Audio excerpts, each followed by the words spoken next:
అక్షయ Tritiya special offer Mukunda జ్యువెలరీలో 22 carat gold పై flat 20% way off and no making charges. April 17 నుంచి 20 వరకు మాత్రమే. Welcome to Telugu popular TV. West Asia మళ్ళీ అగ్నిగుండంలాగా మారుతోంది. అక్కడ పరిస్థితులు మళ్ళీ గతంలాగానే చాలా తీవ్రమైన పరిస్థితులు చోటు చేసుకుంటున్నాయి. ట్రంప్ మళ్ళీ పాత పాటే పాడుతున్నాడు. అయితే తీవ్ర స్థాయిలో ఇరాన్ మీద దాడులు ఉంటాయి అని చెబుతున్నాడు. స్ట్రైట్ ఆఫ్ హార్మోజ్ ఇప్పుడు పూర్తిగా అక్కడ నౌకలు రాకపోకలు పూర్తిగా స్తంభించాయి. తాజాగా ఇరాన్ షిప్పుల మీద కూడా దాడులు జరుగుతున్నాయి. ఇండియన్ షిప్ మీద కూడా దాడి జరిగినట్టు వార్తలు వస్తున్నాయి.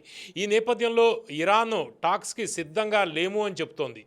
మరి సీజ్ ఫైర్ కొనసాగుతుందా లేకపోతే యుద్ధం మళ్ళీ తిరిగి వచ్చే అవకాశం ఉందా? ఈ అంశాల గురించి మనతో మాట్లాడడానికి జియో పొలిటికల్ అనలిస్ట్ సురేష్ కొచ్చటిల్ గారు ఉన్నారు. నమస్కారం సురేష్ గారు. పవన్ గారు. సురేష్ గారు, మళ్ళీ మనం మొదటి నుంచి అనుకుంటున్నట్టు నిమిషానికి ఒక మాట మారుస్తున్నాడు ట్రంప్. అయితే ఇప్పుడు మాటల దశ దాటిపోయి ఏదో జరగబోతోంది అని ఒక భయాందోళన మాత్రం వ్యక్తం అవుతున్నాయి. అంటే ఇది ప్రెషర్ టాక్టిక్స్ అనుకోవాలా లేకపోతే దీన్ని ఏమనుకోవాలి? బ్రో, ఇవాళ పొద్దున ఒక డిబేట్లో అమెరికన్ న్యూస్ ఛానల్ అన్నారు, సిఎన్ఎన్ అనుకుంటాను, ఒక అనలిస్ట్ని అడిగారు. సో ఏం జరుగుతుందంటే ఇది బ్యాక్ టు స్క్వేర్ వన్ అని అడిగారు. ఇంగ్లీష్లో ఒక టర్మినాలజీ, అంటే తిరిగి మనం అక్కడికే వచ్చేసాం అనమాట. ఆయన నన్ను బ్యాక్ టు స్క్వేర్ జీరో అన్నారు. అంటే ఇంకా హోప్ ఏం లేదని. ఈ ప్రెసిడెంట్ ట్రంప్ ముందున్న 2-3 ఆప్షన్స్ మనం అర్థం చేసుకోవాలి పవన్ గారు. ఒకటి, ఆయనకి యుద్ధం ఆపాలి. ఆయన లోకల్ పాపులారిటీ పడిపోతుంది. అమెరికాలో వాళ్ళ ఓన్ బేస్, మాగా బేస్లో కూడా ప్రాబ్లం అవుతుంది. అమెరికన్ ప్రజలకి ఎక్కువ ప్రైస్, అంటే నాట్ జస్ట్ ఫ్యూయల్ కానివ్వండి, మిగతా అన్నిట్లో ప్రైస్లు ఎక్కువ అవుతున్నాయి. ఎందుకంటే మీకు ఒకసారి ఒక చోటు నుంచి ఒక చోటు తీసుకెళ్లాలంటే మీరు డీజిల్ పోయాలి ట్రక్లో. ట్రక్ డీజిల్ రేట్ పెరిగిందంటే వాళ్ళు దాన్ని పాస్ ఓవర్ చేస్తారు, వాళ్ళు కస్టమర్కి పాస్ ఆన్ చేస్తారు వాళ్ళు. అదే జరుగుతుంది అమెరికాలో. సూపర్ మార్కెట్కి వెళ్ళండి, అక్కడ కూడా అదే. లోకల్ మనం పాసిబిలీ లక్కీ మన ఇండియాలో, ఎందుకంటే మనం చాలా మటుకు మనకి ప్రొడ్యూస్ చేస్తాం మనం ఇక్కడే. అమెరికాలో ట్రాన్స్పోర్టింగ్ చాలా పెద్ద బిజినెస్, ఒక చోటు నుంచి ఒక చోటుకి వెళ్తుంది అన్నమాట. సో ఎక్స్పెన్సెస్ చాలా ఎక్కువ. అదొక ప్రాబ్లం ఆయనకు ఉంది. ఆయన ఓటింగ్ నెంబర్స్ పడిపోతుంది. ఇక మిడ్ టర్మ్ పోల్స్ వస్తుంది నవంబర్లో. ఏం కావచ్చు ఆయనకు కూడా, రిపబ్లికన్స్కే డౌట్ వస్తుంది ఇప్పుడు చాలా మటుకు, మేము ఓడిపోతాం, అది కూడా దారుణంగా ఓడిపోతాం అనుకున్నాం. అదొక పక్కన ఉంటే ఇంకో పక్క ఇరాన్తోని మాట్లాడడంలో లాజిక్ ఏం లేదు. ఈయన మళ్ళీ ఏమంటున్నారు అంటే మేము మాట్లాడుతాం. ఎవరితోని? మీరు పాకిస్తాన్తో మాట్లాడుతున్నారు. పాకిస్తాన్ మీకు నిజం చెప్తున్నారని మీకు ఎట్లా తెలుసు? ఇప్పుడు నేను పాకిస్తాన్ ప్లేస్లో ఉంటే నేను ఇరాన్ దగ్గర వెళ్తాను, బాబు వాడు యురేనియం ఇచ్చేయమన్నాడు, మొత్తం మీరు ఇస్తారంటే పోరా పో అంటాడు. అమెరికా దగ్గర వెళ్ళామంటాడు, అమెరికాని హ్యాపీగా పెట్టుకోవాలి కదా, మేము మాట్లాడేమో వాళ్ళు అంటున్నారు, వీళ్ళు థింక్ అబౌట్ ఇట్ అన్నారు. అంతే. వాళ్ళు ఇరాన్ దగ్గర నుంచి డైరెక్ట్ మాట వినలేదు. ఇరాన్ డైరెక్ట్ కాల్లో తీసుకొని అడగండి ఈ 3 ప్రశ్నలు. ఏంటి? ఒకటి, యురేనియం ఏం చేస్తారు, మాకు ఇచ్చేయాలి, అంతే. నథింగ్ డూయింగ్ అన్నారు ఇరాన్. రెండవది, స్ట్రైట్ ఆఫ్ హార్మూజ్ ఓపెన్ పెట్టాలి, నథింగ్ డూయింగ్ అన్నారు ఇరాన్. హెజ్బుల్లాని వాళ్ళని సపోర్ట్ చేయకూడదు, నథింగ్ డూయింగ్ అన్నారు. ఫస్ట్ 10 పాయింట్లు 3 పాయింట్లు ఇదే.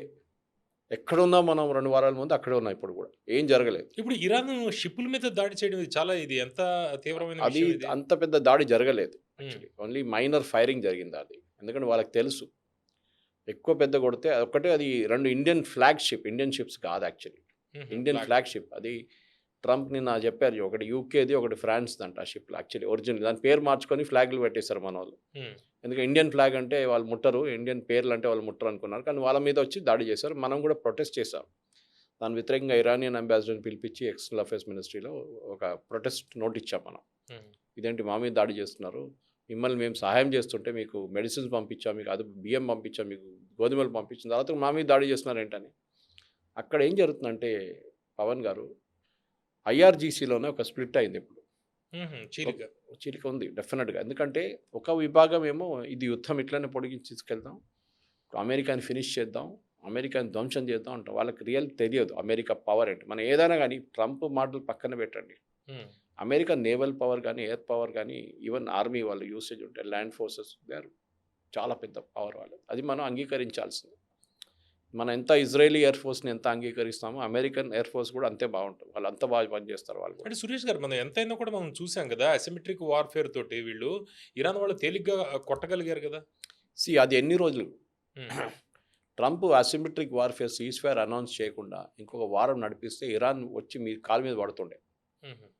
ఎందుకంటే ఎక్కువ రోజు చేయలేరు. అఫ్కోర్స్ ఇవాళ కూడా ఇంటెలిజెన్స్ రిపోర్ట్ ప్రకారం న్యూయార్క్ టైమ్స్లో ఒక ఆర్టికల్ వచ్చింది, ఇంకా వాళ్ళది 70% మిసైల్స్ అంతా వాళ్ళ దగ్గర అట్లనే ఉంది అని చెప్పేసి. అమెరికా అమెరికన్ ఇంటెలిజెన్స్ ఏజెన్సీస్ అంగీకరించారంట. See the game of narratives అంటారు దీన్ని. ఇప్పుడు మీరు ఇరాన్ ప్లేస్లో ఉంటే మీరు ఒక లోకల్ కమాండర్, అంటే 70% ఎవరి దగ్గర ఉంది? ఇరాన్ దగ్గర ఇంకా ఇరాన్ ఉందంట, దగ్గర. ఇంకా ఉందంట. అదే వస్తుంది, వాళ్ళ వీడియోలు కూడా రిలీజ్ చేస్తున్నారు. అండర్ గ్రౌండ్ లో సిటీలు ఉన్నాయి, వాళ్ళ అన్ని nuclear see, weapons మీరు ఒక ఉన్నాయి, గేమ్ missiles ఆడుతున్నారు, ఉన్నాయి. గేమ్ ఆడుతున్నారు. ఓకే. ఎవరు? యుఎస్. ఇప్పుడు మీరు ఇరాన్ ప్లేస్లో మీరు ఉన్నారు, మీరు ఒక లోకల్ కమాండర్, ఇస్ఫహాన్లో ఇక్కడ ఉన్నారు మీరు. మీ దగ్గర 500 మిసైల్స్ ఉన్నాయి, ఇంకా డ్రోన్లు మిసైల్ కలిపి 500 ఉన్నాయి. మీ దగ్గర 5,000 ఉండే ముందు. మీరు ఏమనుకుంటారు, అరే నేను కొట్టకపోతే కూడా ఇంకోటి ఉన్నాడు కదా, వాడు కొడతాడు, వాడి దగ్గర మిసైల్ 70% మన దగ్గర ఉంది కదా ఇంకా అనుకుంటాం. సైకలాజికల్ గేమ్ అనమాట ఇది. ఈ మైండ్ గేమ్ చేస్తుంది ఇరాన్ కాదు, యుఎస్ చేస్తున్నారు. ఇది టిపికల్, వాళ్ళు ఎప్పుడు చేస్తారు వాళ్ళు. ఇది ఒక అసిమెట్రిక్ వార్ఫేర్. ఈవెన్ ఆ రోజు ఆ F-15 పైలట్ని కొట్టుపడేసినప్పుడు రెండో పైలట్ని మేము తీసుకెళ్ళిపోయామని చెప్పాము ముందే. ఎవడు వాళ్ళు ఇంకా లొకేటే చేయలేదు ఆ పైలట్ని. ఆ పైలట్ కాదు ఆయన, ఈజ్ గన్నర్, ఒక కర్నల్ ఆయన, వెపన్ స్పెషలిస్ట్. అట్లాంటి పరిస్థితుల్లో మీరు ఆలోచించి గేమ్ ఇది. మనం కూడా ఆపరేషన్ సింధూర్ టైంలో మీరు చూసుంటారు, పాకిస్తాన్ చాలా ట్రై చేశారు. మేము 2 జాగ్వార్లు కొట్టుపడేసాము, 3 రఫాల్ కొట్టుపడేసాము. ఈ మైండ్ గేమ్ ఇది. మీరు అది 10 సార్లు చెప్పంగానే 100 సార్లు చెప్పంగానే నిజం అనిపిస్తుంది కొంతమందికి. ట్రంప్ కూడా చెప్పారు చూడండి, 7 ఎయిర్ క్రాఫ్ట్లు కూడా, ఎక్కడ 7 ఇప్పుడు దాకా చెప్పట్లేదు ఆయన. అంటే జనం అనుకున్నది ఇరానే ఈ మైండ్ గేమ్ ఆడుతుందేమో, మా దగ్గర ఇంత ఉన్నాయి అని ఎదుర్కొంటే వాళ్ళు భయపడతారేమో అని. కానీ మీరు అది వాళ్ళకి తెలుసు, వాళ్ళకి తెలుసు. ఇజ్రాయెల్కి యుఎస్కి ఉన్న ఇంటెలిజెన్స్ వాళ్ళకి తెలుసు వీళ్ళ దగ్గర ఎంత ఉంది, టాప్ ఇంటెలిజెన్స్ కదా. ఇప్పుడు వీళ్ళ దగ్గర అన్నీ అయిపోయింది అనుకోండి, మళ్ళీ అందరూ అడుగుతారు మీరు ఎందుకు బాంబు చేస్తున్నారు, మళ్ళీ అంతా అయిపోయింది కదా, వాళ్ళ దగ్గర ఏం లేదు కదా పాపం, మళ్ళీ మీరు ఎందుకు వాళ్ళ మీద బాంబు వేస్తున్నారు. ఓకే. ఇంకోటి, సౌదీ అరేబియా, ఇరాక్ ఒక్కర్లేదు, Kuwait, Bahrain, Qatar, Oman, UAE, వీళ్ళన్ని దేశాలకు కూడా భయం ఉంది, ఇంకా వీడి దగ్గర ఉందా ఆయుధాలు, కొడతాడమ్మో మమ్మల్ని అని. వీళ్ళేం చేస్తున్నారు అంటే యుఎస్ మీద ప్రెషర్ పెడుతున్నారు, especially Saudi Arabia and UAE. వీళ్ళేమంటున్నారంటే వన్స్ ఫర్ ఆల్, ఇప్పుడు ఎట్లనే దిగేసాం గేమ్లో, మీరు స్నానం చేయడానికి నదిలో దిగేశారు, స్నానం చేసి వచ్చేసేయండి బయటికి. ఒట్టే నీళ్ళు కాళ్ళ పెట్టేసి టెస్ట్ చేసి నీళ్ళు చల్లగా ఉందా వేడిగా ఉందా అని చూడక బదులు మొత్తం స్నానం చేసి బయటికి రండి. అంటే ఇరాన్ని వన్స్ ఫర్ ఆల్ ఫినిష్ చేసేసండి. మేము ఎన్నో సంవత్సరాల నుంచి సఫర్ చేస్తున్నాం, 47 years మేము సఫరింగ్. మిమ్మల్ని టార్చర్ చేశారు, మమ్మల్ని కూడా చేస్తున్నాం. ఒక లాలెస్ రెజీమ్ అది. ఎండ్ ఆఫ్ ద డే ఇప్పుడు ఇవాళ మనం మాట్లాడుతూ అక్కడ ఒక అమ్మాయిని ఇప్పుడు ఉరి తీస్తారంట ఇవాళ, ఆమె ప్రొటెస్ట్లో పార్టిసిపేట్ చేసిందని చెప్పి ఇరాన్లో. ఆలోచించండి, అట్లాంటి రెజీమ్ అది. మనం ఎంత వాళ్ళని ప్రైజ్ చేసినా కానీ యూఎస్ని అడ్డుకున్నారు అదంతా బాగానే ఉంది, అది లిమిటెడ్ ఎక్స్టెంట్.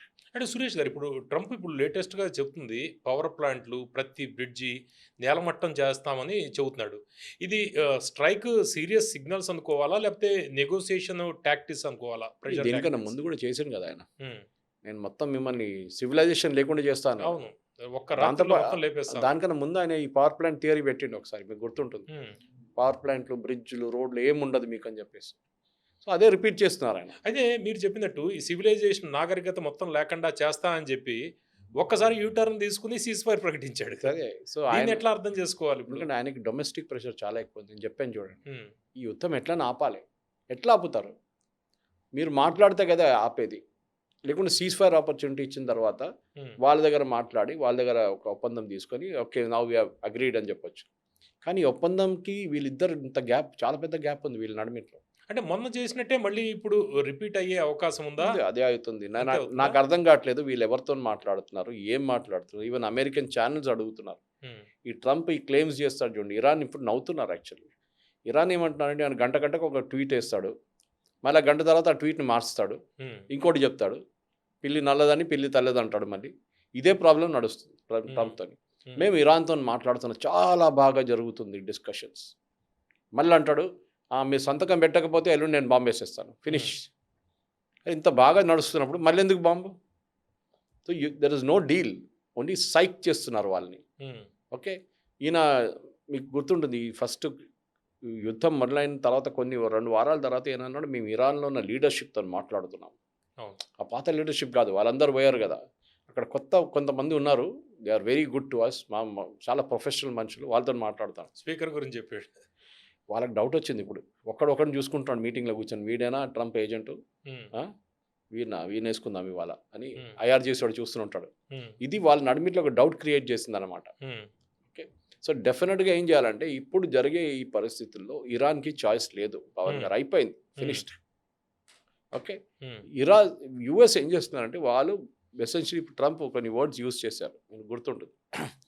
ఇంకా ఇరాన్ మమ్మల్ని బ్లాక్మెయిల్ చేయలేరు, 47 సంవత్సరాలు చేశారు, ఏ అమెరికన్ ప్రెసిడెంట్ చేయలేదు, దాన్ని అడ్డుకోవడానికి ట్రై చేయలేదు, నేను చేస్తున్నాను. తప్ప అది యాక్చువల్లీ చాలామంది అమెరికన్ ప్రెసిడెంట్స్ ట్రై చేశారు, ఫెయిల్ అయ్యారు.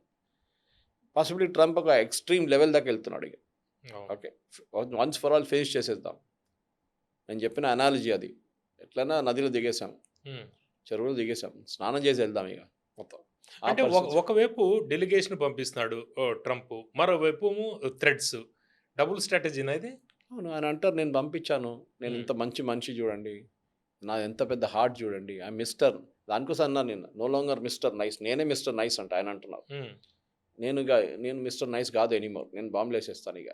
Hmm. సో డెలిగేషన్ పంపించాను చూడండి, నేను వ్యాన్స్ని పంపించాను, లేకుంటే మార్కో రూబియోని పంపించాను, జారెడ్ కృష్ణర్ని పంపించాను, స్టీవ్ విట్కాఫ్ని పంపించాను. మీరు మాట్లాడడానికే రాలేదు, మీరు ఎందుకు రాలేదు? మీరు వచ్చారనుకోండి, అవును. అరే మీరు అగ్రీ చేయలేదేంటి? నేను చెప్పాను కదా ఇదంతా అగ్రీ చేయాల్సింది, మీకు ఇంకా చాయిస్ లేదు. ఈ 3 ఉన్నాయి, 3 పాయింట్స్ ఉన్నాయి, దాన్ని సంతకం పెట్టి వెళ్ళండి. వాడు అంటాడు సంతకం నేను ఎందుకు పెడతా అంటాడు. ఎందుకంటే వాడు డౌట్, వాడు ఇరాన్ తిరిగి వెళ్ళాడు, మళ్ళీ అక్కడ ఆయన తీసేస్తారు వెళ్ళగానే. అవును. ఇరానియన్ రెవల్యూషనరీ గార్డ్, నువ్వు ఎవరు సైన్ చేసింది అని చెప్పేసి. ఇది ప్రాబ్లం. అమెరికా వైపు నుంచి వాళ్ళు చాలా క్లియర్ ఏంటంటే, ఒకటి ఇప్పుడు అర్థమైంది ట్రంప్కి, ఇది ముందే చేయాలండి, that once and for all Iranian రెజ్యూమ్ని కొట్టిపడేయాలన్నాయి. They are a ruthless regime, దాంట్లో డౌట్ లేదు. షరియా బేస్డ్, ఇస్లామిక్ ఫండమెంటలిస్ట్, ఇదంతా ఉంది వాళ్ళు. సో వాళ్ళ వైపు కూడా వాళ్ళు అదే అర్థం చేసుకుంటారు, ఒకటే లాజిక్ ఉంది వాళ్ళు. కానీ గల్ఫ్లో ఉన్న అన్ని స్టేట్స్లో most threatening state is Iran, ఎప్పుడైనా కానీ. ఇప్పుడు కాదు, చాలా సంవత్సరాల నుంచి.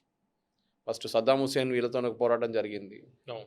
దానికోసం వీళ్ళు అమెరికాతో ఇప్పుడు చేస్తున్న యుద్ధాలు, అది ఇప్పటి నుంచో మొదలైంది. అది అన్నీ చూస్తే ఇప్పటికి మనం ముందుకు వెళ్తూ వీళ్ళకి ఇంకో చాయిస్ ఉండదు, వీళ్ళని ఇప్పుడు ఫినిష్ చేసేస్తారు. ఎందుకంటే చాలా క్లియర్, పవన్ గారు మీకు ఏం ఆప్షన్స్ ఉంది చెప్పండి. మీరు ఇరాన్ రెవల్యూషనరీ లీడర్ అనుకోండి, మీరు ముస్తఫా ఖమేనీ ఉంటే మీరు ఏం చేస్తారు? మీకు సైన్యం దగ్గర ఆయుధాలు లేవు, మిసైల్స్ ఉంటుంది, డ్రోన్స్ ఉంటుంది, అది కూడా రెగ్యులర్గా కొడుతున్నారు వాళ్ళు వచ్చి. మీ ఎంటైర్ టాప్ లీడర్షిప్ని కొట్టేశారు. ఎవడన్నా కొత్తోడిని ఎన్నిక చేసాం కూర్చోబెట్టాం కానీ ఆ వాన్ కూడా కొట్టేస్తున్నారు. Hmm. మీ దగ్గర ఏముంటుంది ఆప్షన్స్? అంటే ప్రాక్సీస్ ఉన్నాయి, చెప్పినట్టు వినే ప్రాక్సీస్ ఉన్నాయి. మళ్ళీ ఇస్లామిక్ బ్రదర్హుడ్ ఉంది, ముస్లిం బ్రదర్హుడ్ ఉంది. వీటితోటి మనం గల్ఫ్లో కొన్ని దేశాలు యుఎస్ ఫ్రెండ్లీ కంట్రీస్ మీద దాడులు చేయించవచ్చు కదా. ఖత్తార్లో కూర్చున్నారు ఇస్లామిక్ బ్రదర్హుడ్, వాళ్ళ లీడర్షిప్ అంతా అక్కడ ఉన్నారు. వాళ్ళు బయటకు వెళ్ళినారు ఖత్తార్, Hmm. అక్కడే హమాస్ ఉన్నారు, హమాస్ లీడర్షిప్ కూడా అక్కడే ఉన్నారు ఖత్తార్లో. మీ దగ్గర ముస్లిం బ్రదర్హుడ్ అయిపోయింది, ఖత్తార్ అయిపోయింది. ఐసిస్ లీడర్షిప్ కూడా ఖత్తార్లో ఉంది. Hmm. వాళ్ళందరినీ కంట్రోల్ పెట్టుకున్నారు వీళ్ళు ఖత్తర్ వాళ్ళు. చాలామంది అంటారు Khattar is a fountain head for terror అని. Hmm. వీళ్ళందరు లీడర్ని అక్కడ పెట్టుకుంటారు. ఖత్తర్ ఏమంటున్నారు, మేము అక్కడ ఉన్నాం, మా దగ్గర ఉంచుకున్నారని చెప్పి వాళ్ళేం గొడవ చేయట్లేదు, మేము మెడిచేస్తే వాడు ఏది చేస్తాడో మాకు తెలియదు. Hmm. ఇప్పుడు ఏంటంటే 24/7 మా నిఘా వాడి మీద ఉంది, వాడు ఏం చేస్తున్నాడు, ఎవరిని ఫోన్ చేస్తున్నాడు, ఏం తింటున్నాడు, ఎక్కడ పోతున్నాడు అన్నీ మాకు తెలుసు. ఎందుకంటే మీకు ఇక్కడి నుంచి బయటికి వెళ్ళినట్లేదు. ఇస్మాయిల్ హనియాని బయటికి వెళ్ళి వచ్చారు ఆ రోజు, మీకు గుర్తుంటుంది, Hmm. వాళ్ళ రాష్ట్రపతి స్వేరింగ్ ఇన్ సెరమనీకి అవును. ఇరాన్ది. ఏమైంది, ఆయన బెడ్ కింద బాంబు పెట్టేసి పేల్చేశారు ఇజ్రాయెల్ వాళ్ళు. Because they said is not in Qatar anymore, is outside Qatar. ఖత్తర్లో ఉన్నప్పుడు దాకా మేము కొట్టాము ఆయన్ని, కానీ అప్పుడు కూడా కొట్టారు లాస్ట్ యుద్ధంలో, మీకు గుర్తుంటుంది, ఇజ్రాయెల్ చేశారు అది. ఓకే, కానీ ఇప్పుడున్న పరిస్థితుల్లో Hmm. ఆప్షన్ చాలా తక్కువ ఇరాన్కి. పవన్ గారు, Hmm. ప్రెసిడెంట్ ట్రంప్ ఏం చేస్తున్నాడు, అది చెస్లో ఎండ్ గేమ్ వస్తుంది చూడండి, ఆ ఎండ్ గేమ్కి వస్తున్నారు. కింగ్ని ట్రాప్ చేసేసారు కార్నర్లో. Hmm. అన్ని కాయిన్స్ మూవ్ అవుతున్నాయి ఒకటేసారి, అన్ని పీసెస్ మూవ్ అవుతున్నాయి. Hmm. సో ఇప్పుడు ఇరాన్ దగ్గర చెప్తారు, మీరు రండి, ఈ కాగితం ఉంది, దీని మీద సంతకం పెట్టండి, అయిపోయింది, ఇంకేం లేదు మాట్లాడడానికి, నో టాక్స్, కార్ట్ బ్లాంచ్ ఇది ఉంది, తీసుకోండి. తీసుకోకపోతే నేను రేపు నుంచి సాయంత్రం నుంచి బాంబులు, సీజ్ ఫైర్ కూడా కరెక్ట్ టైంకి అయిపోతుంది. Hmm. టైమింగ్ చూడండి, ఈ టాక్స్ నిన్న జరగవచ్చు, మొన్న జరగవచ్చు, కొత్తదేం మాట్లాడలేదు కదా, Hmm. మళ్ళీ ఇవ్వాలి ఎందుకు? దీంట్లో లివరేజ్, ఇరాన్కున్న అన్నిటికంటే పెద్ద లివరేజ్ యురేనియం కన్నా వాళ్ళ స్ట్రేట్ ఆఫ్ హార్మోస్. మనం దీని గురించి మాట్లాడాం, స్ట్రేట్ ఆఫ్ హార్మోస్ ఓపెనే ఉండేది దీనికన్నా ముందు. ప్రెసిడెంట్ ట్రంప్ వచ్చి దాన్ని క్లోజ్ చేశాడు యాక్చువల్లీ, అవును. టెక్నికలీ చెప్పాలంటే అవును. యుద్ధంతో. ఇప్పుడు ఆయన అటువైపు ఆయన నేను అక్కడి నుంచి ఏ ఇరానియన్ షిప్ని వెళ్ళనియను. నిన్న రాత్రి ఒక ఇరానియన్ షిప్ని బోర్డు చేశారు వాళ్ళు. దాన్ని ఇంజిన్ రూమ్లో బాంబు కొట్టారు ఒకటి, మిసైల్ కొట్టారు ఒకటి, ఇదంతా చేశారు. సో ట్రంప్కి బేసిక్లీ ఏంటంటే ఇప్పటి నుంచి నేను ఇంకా ఇరాన్కి ఛాన్స్ ఇవ్వను, అయిపోయింది, ఇవ్వాల్సిన ఛాన్స్ అన్నీ ఇచ్చేసాను. సో వాళ్ళు యురేనియం సరెండర్ చేయాల్సిందే కంప్లీట్గా. అది అంటే ఇప్పుడు ఇరాన్ టాక్స్ కి రాకపోతే, ఇప్పుడు దాకా లేటెస్ట్ గా చెప్తున్న మనకు వస్తున్న సమాచారం ఏంటంటే ఇరాన్ మేము టాక్స్ కి రాము అని చెబుతుంది. కరెక్ట్. టాక్స్ రాకపోతే స్ట్రైక్స్ ఉంటాయా నెక్స్ట్ స్టెప్, లేకపోతే శాంక్షన్స్ ఉండే అవకాశం ఉందా? శాంక్షన్స్కి పనికిరాదు. ఇప్పుడు శాంక్షన్స్ ఏం ఆ నడవదు, దశ దాటిపోయింది ఇప్పుడు. దశ అంతా అయిపోయింది, అదంతా ఫినిష్ అయిపోయింది ఆల్రెడీ. ఒక ఇరాన్ షిప్ కూడా బయటికి వెళ్ళట్లేదు, ఒకటి రానియట్లేదు. అట్లాంటి పరిస్థితుల్లో మీ ద్వారా టాక్స్, మీకు శాంక్షన్స్ అక్కర్లేదు. ఇప్పుడు మీరేం చేయాలండి, ఇప్పుడు యూ ఫినిష్ ఆఫ్ దర్, వాళ్ళ దగ్గర ఉన్న one straight of Hormuz. So ఏం చేస్తారు, స్ట్రేట్ ఆఫ్ హార్మూజ్ పక్కన ఉన్న ఇరానియన్ రెవల్యూషనరీ గార్డ్ పోస్ట్ అన్నీ కొట్టేస్తారు. లరాక్ ఐలాండ్లో పెద్ద ఒక పోస్ట్ ఉంది, వాళ్ళు అక్కడ కొట్టేస్తారు. దాని చుట్టుపక్కల ఉన్న కోస్ట్ లైన్ దగ్గర ఉన్న అన్ని ఐఆర్జీసీ పోస్ట్ని కొట్టేస్తారు మీరు. యూ మైట్ నాట్ అచీవ్ 100%, కానీ యూ విల్ అచీవ్ 80% సక్సెస్. చాలా అది. అప్పుడు 20% మంది షిప్పుల మీద దాడి చేయొచ్చు అనమాట. So once American forces move అవుతుంది అనుకోండి పర్షియన్ గల్ఫ్కి, ఆ సిచ్యువేషన్ మొత్తం మారిపోతుంది. ఓకే. అక్కడ ఇప్పుడు ఐఆర్జీసీలోనే నేను చెప్పాను చూడండి, ఒక డివిజన్ ఉంది వాళ్ళ నాన్నిట్లో. వాళ్ళ ఫారిన్ మినిస్టర్ అబ్బాస్ అర్గాచి, మీకు గుర్తుంటుంది, ఆయన ఫస్ట్ స్టేట్మెంట్ ఆయన ఇచ్చిన ప్రెసిడెంట్ ట్రంప్ చెప్పిన తర్వాత 3 రోజుల ముందు, 4 రోజుల ముందు, that strait of Hormuz is open for business అన్నారు ట్రంప్. ఇరాన్ వైపు నుంచి ఏ రెస్పాన్స్ రాలేదు, 5-6 గంటల దాకా ఏ రెస్పాన్స్ రాలేదు. దెన్ అబ్బాస్ అర్గాచి ఆయన ఒక ట్వీట్ చేశారు, yes it's open for business but with conditions.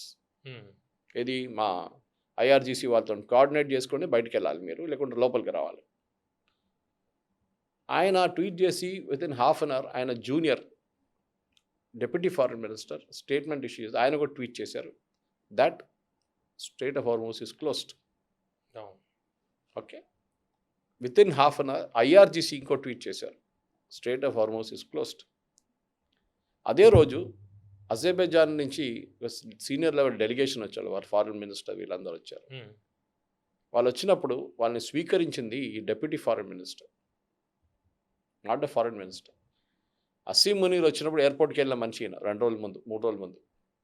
ఇప్పుడు ఆయనకు అనిపించట్లేదు, అప్పుడే ట్వీట్ చేస్తున్నాడు, అది చేస్తున్నాడు, ఇది చేస్తున్నాడు, కానీ ఆయనకి కూడా పక్కన పెట్టేసి ఉంటారు, వార్నింగ్ ఇచ్చేసి ఉంటారు, నువ్వు లేనిపోయిన కన్సెషన్స్ ఇవ్వకు యూఎస్కి, just stick to our script, ఏం చెప్తా అదే చేయండి అని ఐఆర్జీసీ చెప్పుంటారు ఆయనకి. అదే జరుగుతుంది పవన్ గారు ఇప్పుడు. సో మీరు అడిగిన ప్రశ్నకి ఇప్పుడు ఏం ఆప్షన్స్ ఉందంటే ఇరాన్కి ఆప్షన్స్ ఏం లేవు.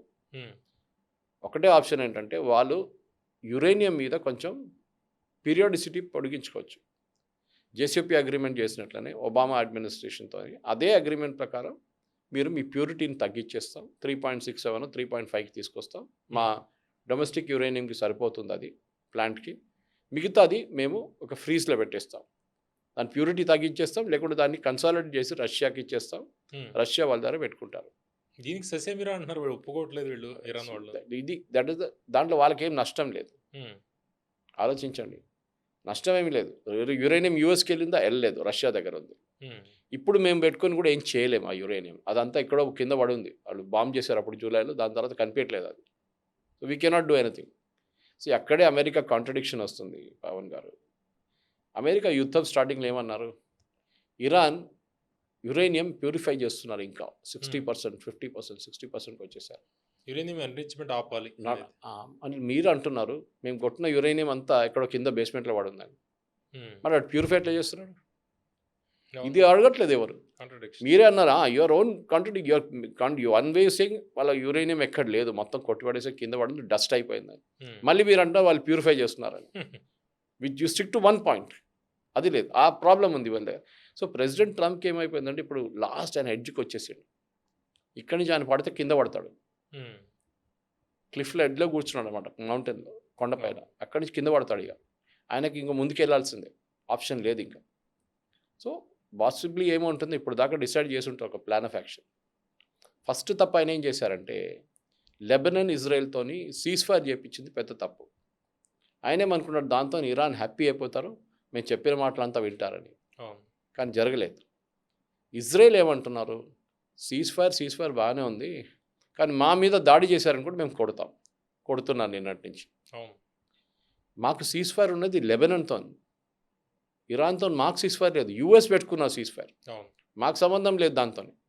మేము ఎప్పుడు కావాలంటే ఇరాన్ని కొడతాం మేము వెళ్ళి. సో ఇవాళ సాయంత్రం లేకుంటే రేపు పొద్దున ఇండియన్ టైం ఇది ఆర్ యా పార్ అయిపోతుంది. హిందీలో చెప్తారు చూడండి, గేమ్ ఫినిష్ గేమ్ అయిపోతుంది. Game cease fire collapse. Obviously. నిన్ను అడిగారు సీజ్ ఫైర్ ఎక్స్టెండ్ చేస్తారా అని అడిగారు ఎవరో ట్రంప్ దగ్గర. ఎందుకు ఎక్స్టెండ్ చేయాలి, అప్పుడు దాకా డీల్ సైన్ అయిపోతుంది కదా అన్నాడు. కొరాలరీ పెట్టండి, వాడు వస్తే కదా ఇరాన్ వాడు మీరు వస్తే సైన్ కదా చేయకపోతే మళ్ళీ సీజ్ ఫైర్ ఎక్స్టెండ్ చేస్తారా? అది కూడా నేను చేయను, నేను బాంబు వేస్తాను.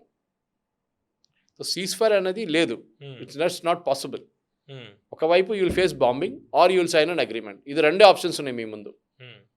ఇప్పుడు మీరు ఇరాన్ ఏం చెప్తారు, స్పిరిచువల్ లీడర్, అవును. సుప్రీం లీడర్ సీట్లో కూర్చున్నప్పుడు మీరు ఏం చేస్తారు? What will be your options?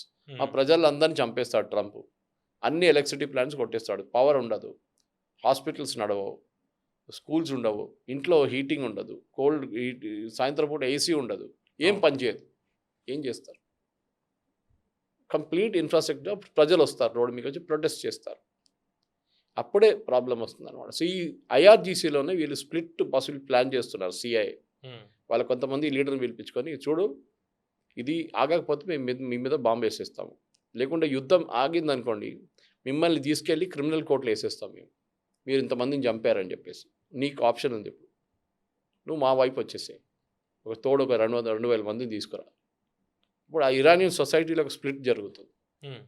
అది ఇప్పుడు జరగబోయే ప్లాన్ అనమాట ప్రెసిడెంట్ ట్రంప్ది. ఎందుకంటే ఇరాన్, ఈ Pakistan, Islamabad talk is a big fraud. మీకు నిన్న బహుశా ఆర్టికల్ కూడా పంపించాను మీకు దీని గురించి, అసీం మునీర్ గురించి. అసీం మునీర్ అక్కడ ఇరాన్లో ఉన్న ఈ IRGC which is a very notorious organisation, terrorist organisation, వాళ్ళతో చాలా డీప్ సంబంధాలు ఉన్నాయి ఆయనకి. ఇప్పుడే కాదు, కాసిం సులేమాని మీకు గుర్తుంటుంది, ఈ was a leader of IRGC, head of IRGC. ఆయన్ని యుఎస్ ట్రంప్ ఫస్ట్ టర్మ్లో కొట్టారు, ఆయన్ని చంపేశారు. కాసిం సులేమానితో చాలా క్లోజ్ ఉన్న మంచి ఈయన. అప్పుడు ఈయన ఆర్మీ చీఫ్ కాలేదు ఇంకా, ఐ థింక్ ఈ was only the intelligence chief, ISI chief. ఇప్పుడు కూడా ఈయన ఆ రిలేషన్షిప్ ఎక్స్ప్లాయిట్ చేస్తున్నారు. దానికోసం అక్కడ వెళ్ళినప్పుడు ఆయనతో వద్ద విఐపీ రిసెప్షన్, అది ఇదంతా ఉంటుంది. సో ఇరాన్కి పాకిస్తాన్ ఎందుకు పిలిపించారంటే ఈ కారణం, because they have a miss match అక్కడ. వాళ్ళిద్దరికి తెలుసు, ఐఆర్జీసీకి తెలుసు మునీర్ ఎవరని, మునీర్కి తెలుసు ఐఆర్జీసీ ఎవరని చెప్పి, వీళ్ళ సీక్రెట్స్ ఇద్దరికి తెలుసు. ఇప్పుడు దానికోసం వాళ్ళు చూడండి, అసీం మునీర్ని పంపిస్తున్నారు, షబాజ్ షరీఫ్ని కాదు. తెహరాన్కి ఎవరికి పంపించారు? President Asim Munir. Shahbaz Sharif is nobody. అది పాకిస్తాన్ సొసైటీలో ఉన్న ప్రాబ్లం. అది పాకిస్తాన్లో ఏ సివిలియన్ అడ్మినిస్ట్రేషన్ ఉన్నా ఆర్మీ నడిపిస్తారు. ముషరఫ్ చూసాం కదా, ఎక్కడి దాకా వచ్చాడు. జియావుల్ హక్ని చూసాం కదా, బాంబు పెట్టి, మ్యాంగోస్ పెట్టి, మామిడికాయలు పెట్టి, దాని అన్నింటిలో బాంబు పెట్టి పేల్చేస్తున్నారు ఆయన్ని ఎయిర్క్రాఫ్ట్లో. ఇదంతా చేస్తారు అమెరికా. అమెరికాకి ఎట్లా అంటే, అమెరికాకి కావాల్సిన లీడర్ అక్కడ ఉండాలి. పాసిబ్లీ అసీం మునీర్ ముందు ప్రెసిడెంట్ ట్రంప్ కాగితం చూపించాడు, చూడు నీ హిస్టరీ దీంట్లో ఉంది, నువ్వు సులేమానితో ఏమేం చేసావు మాకు తెలుసు, నీ డబ్బులు ఎక్కడ ఉంది తెలుసు, నీకు ఎన్ని లండన్లో ఎన్ని బంగ్లా ఉంది మాకు తెలుసు, నువ్వు మా కోసం నెగోషియేట్ చేయాలి. ఇప్పుడు చూడండి పవన్ గారు, ఈ నెగోషియేషన్ ఫెయిల్ అయింది అనుకోండి, ఇరాన్ కోపం ఎవరి మీద ఉంటుంది? యుఎస్ మీద ఉంటుంది డెఫినెట్. రెండో కోపం ఎవరి మీద ఉంటుంది? పాకిస్తాన్ మీద.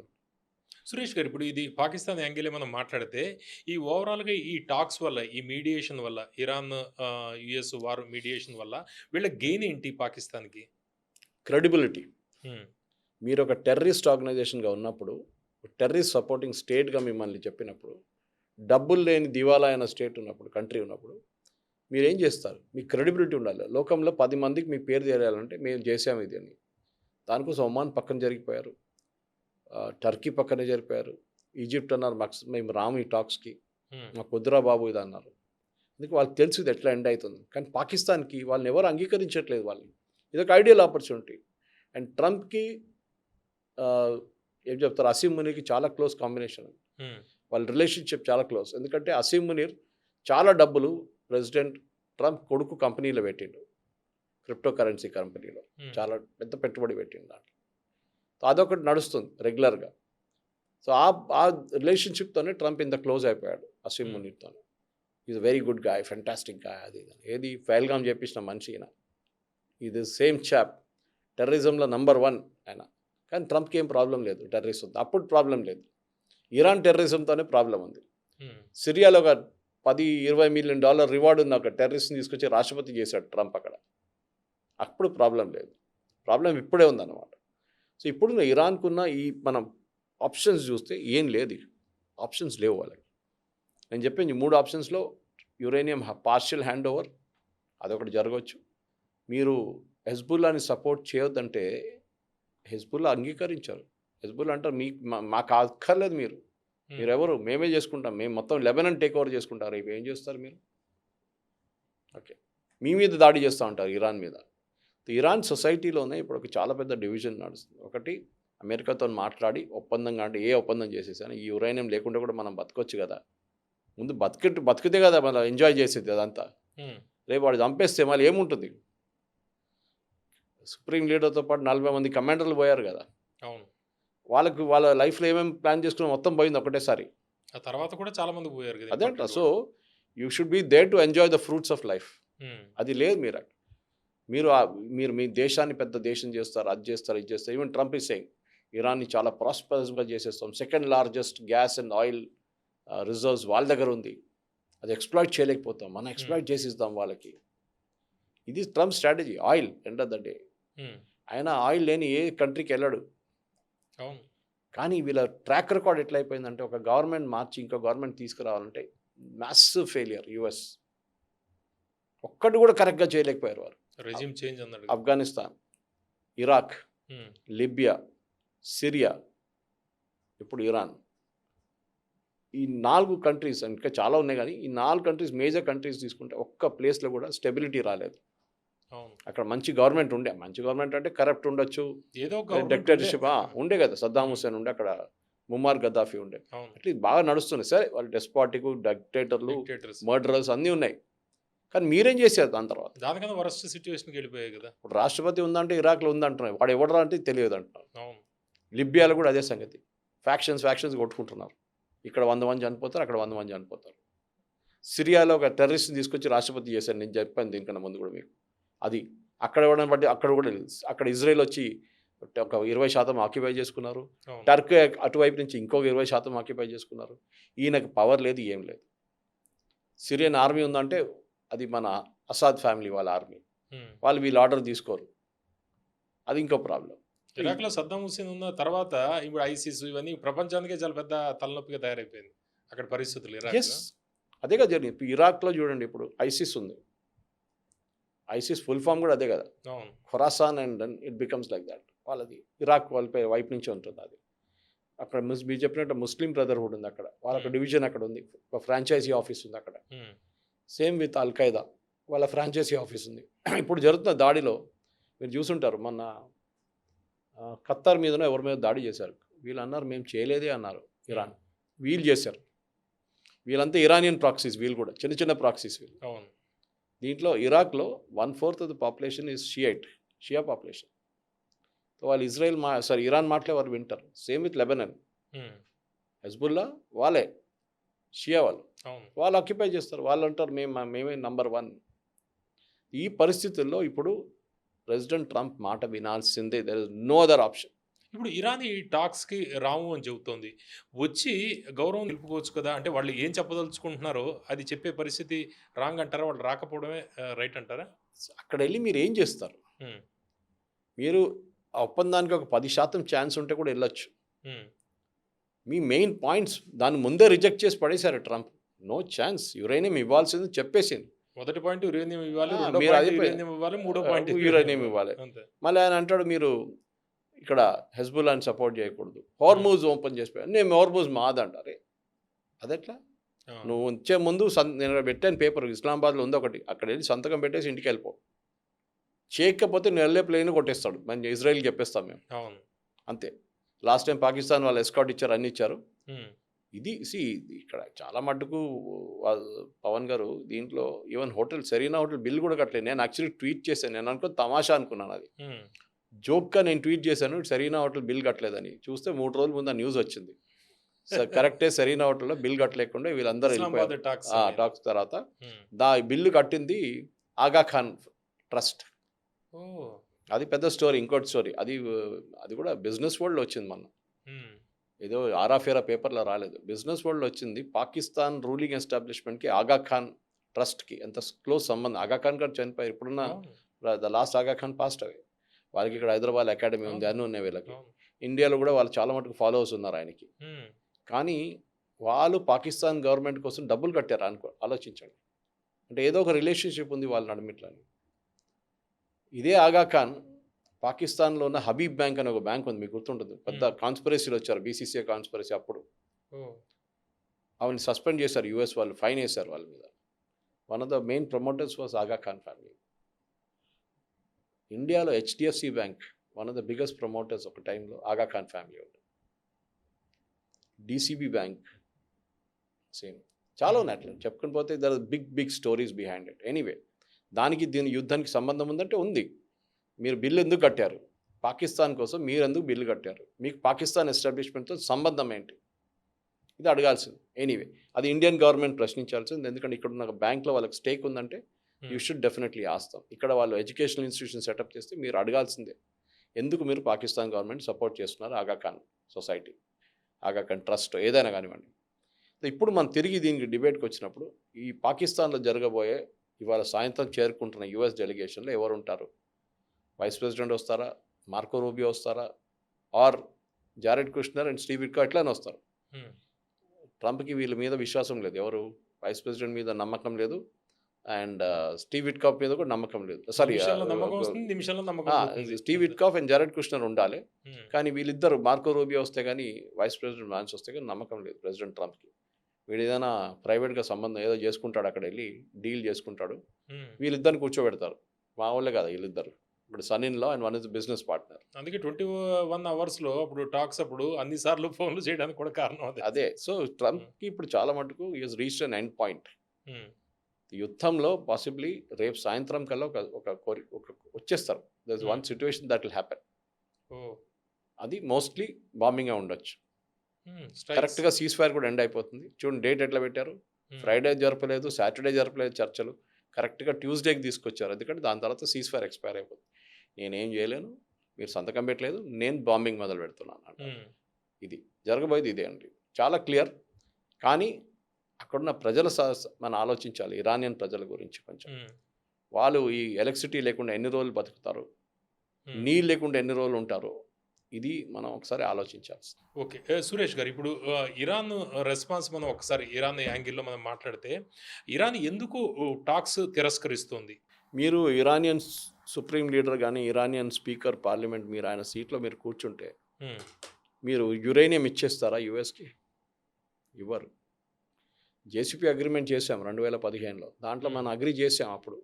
కానీ యుఎస్ అప్పుడు పట్టించుకోలేదు కదా మమ్మల్ని. దాని తర్వాత 2 సార్లు చర్చలు చెప్పాం మేము. ఇప్పుడు మీరు ఫేస్ టు ఫేస్ కూడా చేయట్లేదు. ఇస్లామాబాద్ ఇంత పెద్ద కూడా. అప్పుడు ఒమానియన్ ఫారిన్ మినిస్టర్ పాపం కూర్చొని కూర్చొని చెప్పించారు. సెకండ్ టైం టాక్స్ జరిపినప్పుడు యూకే ఫారిన్ ఆఫీస్ నుంచి ఒక రిప్రజెంటేటివ్ ఉండే, ఆయన కూడా అన్నారు we are almost close to the agreement. అప్పుడు తీసుకొచ్చి బాంబు వేసేసాం. అంటే వీళ్ళకి అక్కర్లేదు అంటున్నారు. ఇరాన్ బ్లఫ్ చేస్తుందా, లేకపోతే వారికి నిజంగా రెడీగా ఉన్నారా వాళ్ళు? మీ దగ్గర ఆయుధాలు లేనప్పుడు మీరేం చెప్తారు? నా దగ్గర చాలా ఉన్నాయి, ఆటం బాంబు కూడా ఉంది అంటారు మీరు, న్యూక్లియర్ బాంబు కూడా ఉంది అంటారు మీరు. ఎందుకంటే మీ ఒపోనెంట్ భయపడాలి. మీ దగ్గర ఉంటే మీరు చేసి చూపించాలి. కానీ వీళ్ళ దగ్గర ఉన్నది మిసైల్స్ అండ్ డ్రోన్స్. సరే, అది కూడా ఎఫెక్టివ్గా వాడుకున్నారు, దాంట్లో డౌట్ లేదు. కానీ ఎన్ని రోజులు స్టేయింగ్ పవర్ అంటాం మనం. ఇప్పుడు మీరు ఎన్ని రోజులు యుద్ధంలో ఉండగలరు? రష్యా యుక్రెయిన్ చూడండి, ఇద్దరు టైర్డ్ అయిపోయారు. 4 ఏళ్ళ నుంచి జరుగుతుంది. ఆ బాక్సర్లు ఉంటారు చూడండి, ఒక 20 రౌండ్లు అయిన తర్వాత బాక్సింగ్ మ్యాచ్లో ఎట్లా ఉంటుంది, నిలబడడానికి కూడా కావట్లేదు ఇద్దరితో. కానీ లేచి ఒకటి కొడతారు, మళ్ళీ ఆడ ఇంకోటి కొడతారు, మళ్ళీ పడిపోతారు ఇద్దరు, మళ్ళీ గంట తర్వాత లేస్తారు మళ్ళీ ఇద్దరు. ఇది ఆ సంగతి రష్యా యుక్రెయిన్. ఇది కూడా అంతే అయిపోతుంది. ఇప్పుడు చూడండి, ఇప్పుడు మనం ఎంత ఇవాళ February 28 మొదలైంది, and we are talking of 31 + 2 52 days. 52వ రోజు ఇవాళ.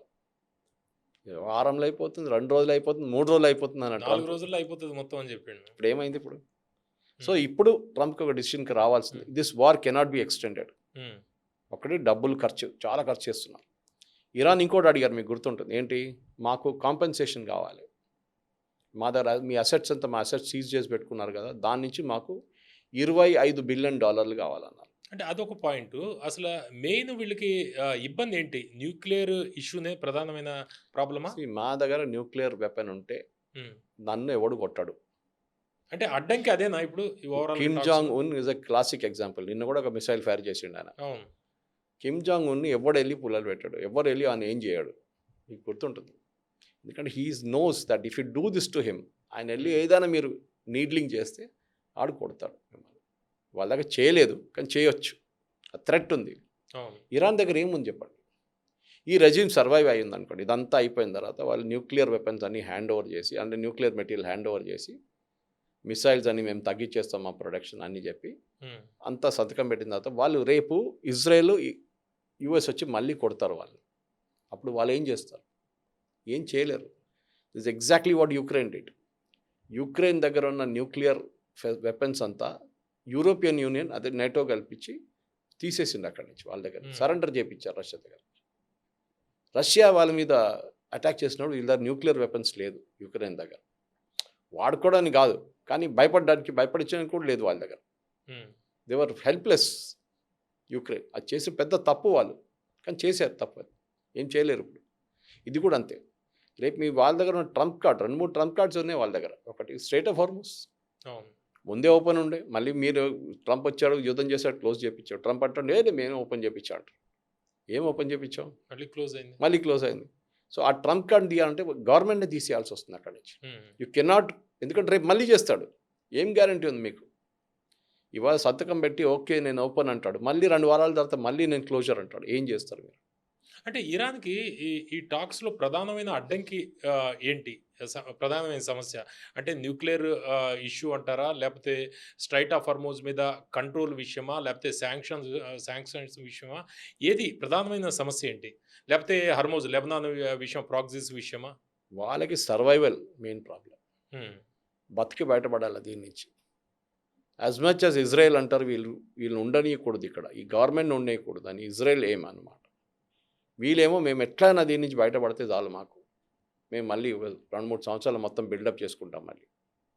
ఇరాన్ ప్రాబ్లం అది. ఇరాన్ ఏంటంటే మమ్మల్ని మీరు హ్మ్. డిఫెండ్ చేయడానికి ఉన్న కేపబిలిటీ ఇవ్వట్లేదు, అది తీసేస్తున్నారు. రేపు ఇజ్రాయెల్ వచ్చి మమ్మల్ని కొడితే మేము ఏం చేయలేము, వాళ్ళ మీద ఒక మిసైల్ కూడా పంపించలేము వాళ్ళ పైకి. హ్మ్. మీరు మిసైల్ అన్నీ తీసేస్తున్నారు. అవును. నేను మీకు యుక్రెయిన్ ఎగ్జాంపుల్ ఇచ్చాను. అవును. ఇది సేమ్ ప్రాబ్లం. సో ఇరాన్ అంటున్నారు మాకేం లేదు, we cannot defend our selves. మీరు యురేనియం తీసేశారు, మిసైల్ తీసేశారు, డ్రోన్లు తీసేశారు, స్ట్రైట్ ఆఫ్ హార్మూజ్ ఓపెన్ చేయించారు. మేము ఇంకా మా దగ్గర ఏముంది బ్లాక్మెయిల్ చేయడానికి మిమ్మల్ని, అది మిమ్మల్ని థ్రెటన్ చేయడానికి మా దగ్గర ఏం లేదు. హ్మ్. సో మీరు కొడతారు మమ్మల్ని అండ్ మేము పారిపోతాం, లాస్ట్లో నా గవర్నమెంట్ పోతుంది. హ్మ్. ఇదే కదా స్ట్రాటజీ యుఎస్కి కావాల్సింది అదే. అక్కడ రెజీమ్ చేంజ్ జరగాలి. లేకుంటే ఇదే రెజీమ్ అక్కడ ఉంటే they become more powerful now. అందరు అంటున్నారు అనలిస్ట్, దీనికన్నా ముందున్న రెజీమ్ కొంచెం మోడరేట్ ఉండే. ఇలా నాన్నగారు ఉన్నప్పుడు, అయతోల్లా ఖమేనీ ఉన్నప్పుడు. Mustafa is more hard core. హ్మ్. ఆయన రెవల్యూషనరీ గార్డ్స్ మీద చాలా సపోర్ట్ ఆయనకు అక్కడి నుంచి వస్తుంది. సో ఆయన అటువైపు చూస్తే మీరు ఎందుకు ఆయనే బాగుండే అని అనిపిస్తుంది ఒక్కొక్కసారి అమెరికాకి. అదే పరిస్థితికి వచ్చారు. సో ఆయన ఏం చేయగలరు? ఆయన ఉన్నాడో అది కూడా తెలియదు ఇప్పుడు. ముస్తఫా ఉన్నాడో పోయాడో అది కూడా నో ప్రూఫ్. ఆయన బహుశా చనిపోయి ఉంటారు. ఎందుకంటే ఒకసారి మీరు ఆ న్యూస్ అనౌన్స్ చేశారనుకోండి, వాళ్ళ ఆర్మ్ ఫోర్సెస్ మొరాల్ మొత్తం పడిపోతుంది. ఐఆర్జీసీ అరే లీడర్ పోయింది ఇక మనం ఏం చేద్దామని చెప్పేసి అందరు పారిపోతారు, డిఫెక్షన్స్ జరుగుతుంది. హ్మ్. యుఎస్ అదే కౌంట్ చేస్తున్నారు. ఐఆర్జీసీలోనే ఒక స్ప్లిట్ జరగాలి. ఆ స్ప్లిట్ జరిగితే ఇటువైపు ఒకటి ఇటువైపు వెళ్ళిపోతారు అందరు. హ్మ్. దాంతో రెజ్యూమ్ పడిపోతుంది. అది యుఎస్ మెయిన్ ఛాలెంజ్. అండ్ దాంట్లో సిఐఏస్ అన్ ఎక్స్పర్ట్. వాళ్ళు ఎన్నో రెజ్యూమ్ చేంజెస్ చేయించారు. ఇట్లా చేయించారు కానీ సుప్రీం చీఫ్‌ని చంపాక కూడా ఇప్పటిదాకా 52 రోజుల నుంచి వాళ్ళు పోరాడుతున్నారంటే, ఇలాంటి గాసిప్స్ కావచ్చు, లేకపోతే సీఐఏ స్ట్రాటజీస్ కావచ్చు, వాళ్ళు నమ్మే పరిస్థితి ఉందా? యుఎస్ తప్పు చేశారు అది. హ్మ్. మీరు to fight a guerrilla think like a guerrilla అంటారు. అవును. వాడు గెరిల్లా ఫారెస్ట్ లోపల నుంచి వాడు చిన్న చిన్న బాంబులు అదని తీసుకొచ్చి, లేకుంటే లైన్ మ్యాన్స్ బట్టి చేస్తే నేను మిసైల్ కొడతాను, నేను ఎయిర్ ఫోర్స్ యూజ్ చేస్తానంటే కాదు. యుఎస్ మేడ్ దట్ మిస్టేక్ హ్మ్. స్టార్టింగ్ నుంచి. మీరు ఎనిమీని అండర్ ఎస్టిమేట్ చేశారు. అదేం చేయలేడు, 2 రోజులు కొట్టంగానే అయిపోతుంది అనుకున్నారు. కానీ వాళ్ళు ఇట్లాంటి నాన్ కన్వెన్షనల్ మెథడ్ యూజ్ చేశారు మీరు ఎప్పుడు అనుకోలేదు. హ్మ్. స్ట్రైట్ ఆఫ్ హార్మూజ్ ఒక బాంబు కొట్టకుండా వాళ్ళు మొత్తం కీ తిప్పేశారు కదా అక్కడ. అవును. ఒక మిసైల్ ఫైర్ చేశారా? చేయలేదు. Just by blocking it. Threat అది కూడా. హ్మ్. 2-3 షిప్స్ మీద కొట్టారు, అది మంట పట్టుకుంది, ఆ విజువల్స్ అన్నీ పోయినాయి, లోకం మొత్తం తిరిగింది. సడన్గా టెన్షన్ అయిపోయింది, బంద్ అయిపోయింది. Straight of Hormuz close. ఎందుకు? ఇరాన్ కొడతారు, భయం. వాళ్ళ దగ్గర అన్ని షిప్స్ ఉందా, చిన్న చిన్న బోట్లు ఉన్నాయా, వాళ్ళ దగ్గర ఇంకేమైనా ఉందా, ఏం తెలియదు. కానీ just by one threat close చేసి పడేశారు వాళ్ళు. అది ఓవర్కమ్ చేయాల్సి వస్తుంది. ఓకే. ఇప్పుడు ఇరాన్ స్ట్రైట్ ఆఫ్ హార్మూజ్ని ఇంకా లివరేజ్గా వాడుకునే అవకాశం ఏదైనా ఉందా ఇంకా? ఎందుకంటే ఆల్రెడీ నావెల్ బ్లాకేడ్ నడుస్తుంది యూఎస్. కరెక్ట్. నేవల్ బ్లాకేడ్ ఒకటే కాదు, నిన్న మీరు చూసుంటారు, ఒక షిప్ మీద దాడి చేశారు. ఇరాన్ వస్తున్న ఒక షిప్ బయట నుంచి, దాని మీద యుఎస్ నేవీ దాడి చేసి వాళ్ళని ఆక్యుపై చేసుకున్నారు, వాళ్ళు క్యాప్చర్ చేసుకున్నారు. అది ఇరాన్ ఇప్పుడు ఏమవుతుందంటే, వీళ్ళు డబ్బులు లేవు. నేను బహుశా మీకు మొన్న చెప్పాను పవన్ గారు, రోజుకి $140 మిలియన్ వీళ్ళు వాళ్ళ రెవెన్యూ ఉండే. $140 మిలియన్ రెవెన్యూ ఉండే. ఇప్పుడు ఆ రెవెన్యూ లేదు. ఏం చేస్తారు? రెవెన్యూ లేనప్పుడు మీరు ఏం చేయలేరు. మీరు డబ్బులు లేవు, మీ ప్రజలు 80% బిలో పవర్టీ లైన్ ఉన్నారు, మీ ఇన్ఫ్లేషన్ 140% ఉంది, మీ రెవెన్యూ డివాల్యూషన్ 80% ఉంది. ఓకే, మీరు ఒక వెనిజువేలా లాగా తయారవుతున్నారు. ట్రంప్కి రెడీమేడ్ ఒక సొల్యూషన్ ఇస్తున్నారు మీరు. కానీ వెనిజువేలా లాగా వాళ్ళ దగ్గర ఒక రెడీమేడ్ ఢిల్లీ లాగా ఎవరు లేరు ఇక్కడ. రాడ్రిగెస్ లాగా ఆమె అమెరికా ఎస్ అని చెప్తే ఎస్ అంటది, వీని తీసే అంటే తీసేస్తుంది. వాళ్ళ పేపర్లో ఇంకో స్టోరీ కూడా వచ్చింది ఆమె గురించి, దట్ అక్కడున్న మడూరో వాళ్ళ మొత్తం క్లోజ్ రిలేటివ్స్ అందరిని తీసి బయటపడేశారు, కొంతమంది జైలు వేసేసారని చెప్పి యూఎస్ చెప్పారట చేయమని చెప్పేసి. కానీ ఇక్కడ వాళ్ళకి దొరకరు ఇట్లాంటి మనుషులు. End of the day Iranians ఏం చెప్పినా కానీ ఎవరైనా ప్రౌడ్ రెజీమ్ వాళ్ళు ఎప్పుడు కూడా ఒక సివిలైజేషన్ ఆస్పెక్ట్లో చూస్తే వాళ్ళని ఎప్పుడు కోలనైజ్ చేయలేదు. బ్రిటిష్ కానీ, పోర్చుగీస్ కానీ, ఫ్రెంచ్ కానీ, డచ్ కానీ ఎవరు కోలనైజ్ చేయలేకపోయారు వాళ్ళు. Iran was an independent nation. కానీ వీళ్ళు అట్లా కాదు. దిస్ పర్టికులర్ రెజీమ్ ఈజ్ వీళ్ళని కొట్టుపడేస్తుంది, దిస్ నో డౌట్ అబౌట్. ఎంతోమంది ప్రజల్ని చంపారు, 45,000 మందిని చంపారు. ఇన్ని సంవత్సరాల నుంచి అక్కడ మొత్తం ఆ ఎకానమీని ధ్వంసం చేశారు. సచ్ అ బ్యూటిఫుల్ కంట్రీ, ఇంత పవర్ఫుల్ ఉన్న కంట్రీ, ఇంత ఫైనాన్షియలీ పవర్ఫుల్ ఉన్న కంట్రీ, ఇంత ఆయిల్ రిసోర్సెస్ ఉన్న కంట్రీని ఎక్కడ దాకా తీసుకొచ్చారు చూడండి. ఇప్పుడు డీడాలరైజేషన్ అనేది ఒకటి వస్తుంది, ఎందుకంటే చైనా కూడా కొద్దిగా పరోక్షంగా అది ఒకటి చేస్తుంది. అదేంటది, దాని గురించి? లోకంలో మనం ఏదైనా ఒక ట్రేడ్ చేయాలంటే డాలర్తో ట్రేడ్ చేస్తాం. Okay, $80 per barrel world currency అది. కానీ ఆ కరెన్సీని మీరు, ఆ వరల్డ్ కరెన్సీని ఎట్లా వాడుతున్నారు? నేను రష్యా డీల్ చేసుకుంటాను, భారతదేశం రష్యా డీల్ చేసుకుంటాను. రష్యా డాలర్లో లేరు, స్విఫ్ట్ సిస్టమ్ నుంచి బయట ఉన్నారు. వాళ్ళు యుద్ధం మొదలైనప్పుడు శాంక్షన్, అదే బ్యాంకులో డబ్బులు వేయలేరు, ఆ బ్యాంకులు సీజ్ చేసేస్తారు అమెరికా. వాళ్ళు ఏం చేస్తారు మన దగ్గర? వాళ్ళు అంటారు, ఒక పని చేయండి, రూబుల్స్లో మమ్మల్ని పే చేయండి.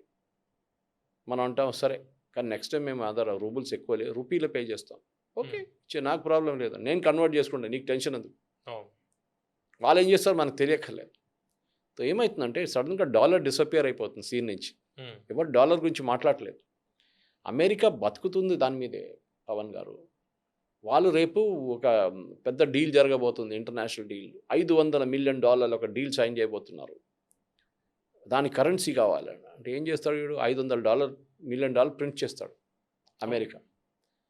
ఎందుకంటే ఆ కరెన్సీతోనే బతుకుతారు. సపోజ్ ఆ కరెన్సీ లేదనుకోండి, మీరు వచ్చిన అగ్రిమెంట్ చేసుకుంటాం, ఇంకోటి మా కరెన్సీలో డీల్ చేసుకుందాం, లోకల్ కరెన్సీలో.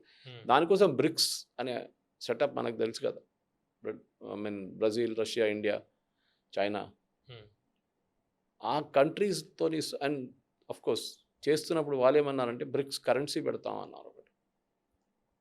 ఇమ్మీడియట్గా ట్రంప్ ఏమన్నారు మీకు గుర్తుంటుంది, ఆయన అప్పుడే పవర్లో వచ్చాను, సెకండ్ టర్మ్ వార్నింగ్ ఇచ్చాడు, మిమ్మల్ని మొత్తం అందరినీ ఫినిష్ చేసి పడేస్తానే అన్నాడు. You have to deal only in dollar. Why? ఎందుకంటే ఎప్పటి నుంచో అది అట్లా ఉంది. అమెరికా ఏమైనా వాల్యూ ఎడిషన్ వేస్తున్నారా? డాలర్ ఏం లేదు, ఆ ప్రింట్ చేసిన డాలర్ మనం వాడుకుంటున్నాం అంతే, ఆధిపత్యం వాళ్ళది అంతే. అది ఎవరైనా మార్చడానికి ట్రై చేస్తే అప్పుడే ప్రాబ్లం అది. ఇప్పుడు చూడండి, రష్యా అంటున్నారు యుఎన్లో పేమెంట్ తీసుకుంటాం మేము కావాలంటే. ఇరాన్ ఎప్పటి నుంచో యుఎన్లో పేమెంట్ తీసుకుంటున్నారు. ఇప్పుడు యుఏఈ అంటున్నారు ఇవాళ.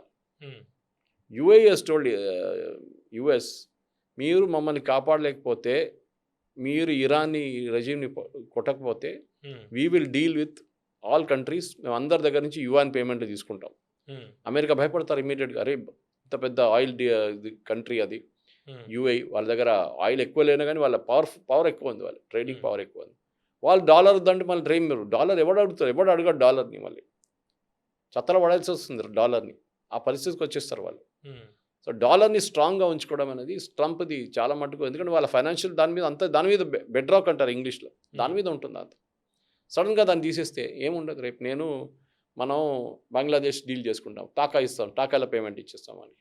వాళ్ళు మనకి రూపీస్లో పేమెంట్ ఇస్తారు, ఓకే. లేకుంటే బార్టర్ చేసుకుంటాం, ఇరాన్తో చేసాం కదా. ఈ ఆయిల్ తీసుకొని వాళ్ళకి బియ్యం ఇచ్చాం మనం, పాత సిస్టమ్ వాటర్ అట్లా. సో డీడాలరైజేషన్ అనేది ట్రంప్కి చాలా పెద్ద భయం. ఎందుకంటే అమెరికా బతుకుతున్న అదే డాలర్ మీద. మీరు ఆ డాలర్ని ఇంటర్నేషనల్ ట్రాన్సాక్షన్స్ తీసేస్తే then it will be not said in dollar. రేపు ఆయిల్ ఇన్ డాలర్ అని చెప్పారు, ఇంకో కరెన్సీలో చెప్తారు. ఇన్ని యుఎన్ పర్ బ్యారెల్ అంటారు, లేకుంటే రష్యన్ రూబుల్ అంటారు, ఇన్ని rubles per barrel. Then it becomes a problem అనమాట. తల తీసేసినట్టు అవుతుంది. అమెరికాకి భయం అది. ఎందుకంటే అమెరికాకి ఫస్ట్ ఆఫ్ ఆల్ వాళ్ళ అప్పు $37 ట్రిలియన్, $37 ట్రిలియన్. ప్రతి దేశం దగ్గర అప్పు తీసుకున్నారు అమెరికా. ఆలోచించండి, మేము the most powerful country, we are the most ఇది అంటారు ట్రంప్, కానీ ప్రతి దేశం దగ్గర అప్పు తీసుకున్నారు, ఇంక్లూడింగ్ భారతదేశం దగ్గర. మన దగ్గర 200 బిలియన్ 300 బిలియన్ వీళ్ళు అప్పు తీసుకున్నారు మన దగ్గర. దానికి అఫ్కోర్స్ ఇంట్రెస్ట్ ఇస్తారులే, కానీ వాళ్ళు బాండ్స్ ఇష్యూ చేసినప్పుడు మనం సబ్స్క్రైబ్ చేస్తాం దాన్ని. రిజర్వ్ బ్యాంక్ చేస్తుంటారు, మేము $10,000 crore చేస్తాం, కానీ రేవంత్ రెడ్డి దాంట్లో 5,000 వెళ్ళి తీసుకుంటాడు. ఓకే, ఇంట్రెస్ట్ కట్టాల్సి వస్తుంది, ఏదో ఒక రోజు రిడెంప్షన్ డేట్ ఉంటుంది దానికి. ఇది పరిస్థితి. మీరు అడిగారు చూడండి పాకిస్తాన్ గురించి, పాకిస్తాన్ కూడా అంతే, మొత్తం వచ్చేసారు, రోడ్డు మీద వచ్చేసారు వాళ్ళు. వాడి దగ్గర 3 బిలియన్ అడిగితే యూఏఈ అడిగితే ఇవ్వడానికి డబ్బులు లేవు వాడి దగ్గర. పరిగెత్తుకుంటూ సౌదీ అరేబియా దగ్గర పాకిస్తాన్ షబాజ్ షరీఫ్, నాకు ఇవ్వండి మనల్ని బతికించండి అంటే, ఓకే సరే 3 ఇస్తాను, మీరు ఆ పేమెంట్ అయితే వాడికి ఇచ్చేసేయండి, నేను చెప్పినట్లు 15 ఎయిర్క్రాఫ్ట్ ఒక 4,000 మందిని తీసుకొచ్చి మా సౌదీ అరేబియాలో పెట్టండి, మీ ఆర్మీని ఎట్లయినా పని లేదు వాళ్ళకి, మా దగ్గర ఉండని కొలాటరల్గా. వాళ్ళు యూజ్ చేస్తున్న లాంగ్వేజ్ ఏంటంటే మా దగ్గర డిఫెన్స్ డీల్ ఒకటి ఉంది, దానికోసం హైపోథెటికల్ కదే అంటున్నాను నేను. రేపు ఇరాన్ పిచ్చి పట్టేసి ఈ ట్రంప్ బాంబ్ చేశారనుకుంటారు రేపు సార్, మిగతా అన్ని దేశాల మీద కొడతారు, పక్కనున్న అందరి మీద, కువైత్ కానీ బహ్రెయిన్ కానీ ఖత్తర్ కానీ అందరి మీద కొడతారు. సౌదీ అరేబియా కూడా. సౌదీ అరేబియా మీద బాంబులు వచ్చి పడండి, పాకిస్తాన్ ఏం చేయాలి? వాళ్ళ ఎయిర్క్రాఫ్ట్ తీసుకెళ్ళి ఎవరు వారిని మీద సౌదీ అరేబియా మీద బాంబ్ చేశారో వారిని బాంబ్ చేయాలి. ఇరాన్ని బాంబ్ చేస్తారా సౌదీ రేపు పాకిస్తాన్? మళ్ళీ ఏం చర్చలు నడిపిస్తారండి మీరు? మీరు సౌదీ అరేబియాని ప్రొటెక్ట్ చేయడానికి ఇరాన్ని బాంబ్ చేస్తే, ఇరాన్ అంటాడు నువ్వు కూడా నా మీద బాంబ్ వేస్తాను, నేను పాకిస్తాన్ మీద ఒక బాంబ్ వేస్తాను, కరాచీ మీద చూడు అని చెప్పి. ఇది కూడా జరగచ్చు రేపు. ఓకే సురేష్ గారు, ఇప్పుడు ఇరాన్ యుఎస్ వార్కి సంబంధించి ఒక ర్యాపిడ్ ఫైర్ అడుగుతాను, సింగిల్ లైన్లో చెప్పండి, మీరు జవాబు ఇవ్వండి. యుద్ధం ఆగుతుందా కొనసాగుతుందా? యుద్ధం 2 వారాల్లో ఆగిపోతుంది. ఇరాన్ వెనక్కి తగ్గే అవకాశం ఉందా? లేదు, ఇరాన్ తగ్గుతారు, వెనక్కి ఇరాన్ అని కాదు, ఐఆర్జీస్ అక్కడ వాళ్ళ రెవల్యూషనరీ గార్డ్స్ వాళ్ళు వెనక్కి తగ్గుతారు. వాళ్ళు బ్యాక్ వెళ్ళిపోతే, రివర్స్ వెళ్ళిపోతే అయిపోతుంది, రెజీమ్ అంతా పడిపోతుంది. ఓకే, ట్రంప్ బ్లఫ్ చేస్తున్నాడా? అది గేమ్, అది yes. Answer is yes and explanation is ఇదొక టాక్టిక్ ప్రెషర్. అది మీరు ఆ ఇజ్రాయలీ సీజ్ ఫైర్లో చూస్తుంటారు. Israeli government cease fire announce చేయలేదు, దానికన్నా ముందు ఈయన అనౌన్స్ చేసేసారు. అప్పుడు ప్రెషర్ ఎవరి మీద వస్తుంది? ఇజ్రాయలీ గవర్నమెంట్ మీద. ట్రంప్ వచ్చిన తర్వాత కాదని ఎట్లా చెప్తారు మీరు? ఇరాన్ చెప్తా అదే చెప్తాను, మేము ఇరాన్తో మాట్లాడుతాం, చాలా బాగా నడుస్తుంది టాక్స్, మీకు తెలియదా? వాళ్ళ పెద్ద పెద్ద వాళ్ళతో మాట్లాడతాం. వాడు కన్ఫ్యూజ్ అయిపోతే ఎవరితో మాట్లాడుతాం అన్నారు. నిన్న కూడా ప్రెసిడెంట్ ట్రంప్ ఎప్పుడు చూసినా బ్లఫ్ చేస్తున్నాడు అని చెప్పి ఇరాన్ రెజీమ్ అఫీషియల్గా చెప్పారు. మేమేం మాట్లాడలేదు, దేర్ నో టాక్స్, నథింగ్. ఆయన ఒట్టే అంటే మీ మీద ప్రెషర్ పెడుతున్నారు ప్రజలందరూ. ఇంటర్నేషనల్ మీడియా టాక్స్ నడుస్తుందా? ఏ టాక్స్ లేదు, ఏం లేదు. రైట్. ఓకే, పాకిస్తాన్ పీస్ బ్రోకర్గా గెలుస్తుందా? పీస్ బ్రోకర్కి ఎప్పుడు కమిషన్ ఇస్తారు, గెలవడం లేదు దాంట్లో. పాకిస్తాన్కి కమిషన్ ఇస్తారు. అంటే ఇదంతా అయిన తర్వాత యుఎస్ అంటారు, అంత బాగా చేసావు కదా, ఒక పని చేస్తాను, నీకు ఒక $5 బిలియన్ ఇస్తాను, అది నువ్వు పెట్టుకో. నీ ఫారిన్ ఎక్స్చేంజ్ పొజిషన్ దారుణంగా ఉంది పరిస్థితి, 25 బిలియన్ కూడా లేదు నీ దగ్గర. ఇండియాలో చూడు 700 బిలియన్ ఉంది వాళ్ళ దగ్గర. నేను పని చేస్తాను, 50 బిలియన్ ఇస్తాను. మీ F-16 ఉంది కదా, అంతా అప్గ్రేడ్ చేసి ఇచ్చేస్తాను, నేను ఫ్రీగా అప్గ్రేడ్ చేసి ఇస్తాను. అసీం మునీర్కి నేను కావాలంటే ఒక పీస్ ప్రైజ్ కూడా ఇప్పిస్తాను, నోబెల్ పీస్ ప్రైజ్. ఇది America strategy. Okay, oil shock వస్తుందా? లేదు, ఉండదు. ఎందుకంటే మనం ఆల్రెడీ డైవర్సిఫై చేసుకున్నాం, మనం ప్రైస్ పెరిగింది. ఎస్, ఆ ప్రైస్ ఎన్ని రోజులు తట్టుకుంటామో అది స్ట్రేట్ ఆఫ్ హార్మోస్ మీద ఉంటుంది. ఏ రోజు స్ట్రేట్ ఆఫ్ హార్మోస్ కంప్లీట్గా ఓపెన్ అయిపోతుందో, ఆయిల్ మనం చూసాం, అనౌన్స్ చేయగానే పడిపోయింది. ఆ రోజు $10 పడ్డది. ఏ రోజు $70కి వచ్చి ఆగిపోతుందో ఆ రోజు మనకి ఆయిల్ షాక్ ఉండదు ఇండియాకి. ఓకే, నెక్స్ట్ 48 అవర్స్ గేమ్ చేంజరా? ఎస్, 48 కాదు, it should be 72 hours. It will be game changer. Yes, 100%. ఆర్. అదే నడుస్తుంది. Okay. Thank you very much sir. Next 72 hours ఒక గేమ్ చేంజర్.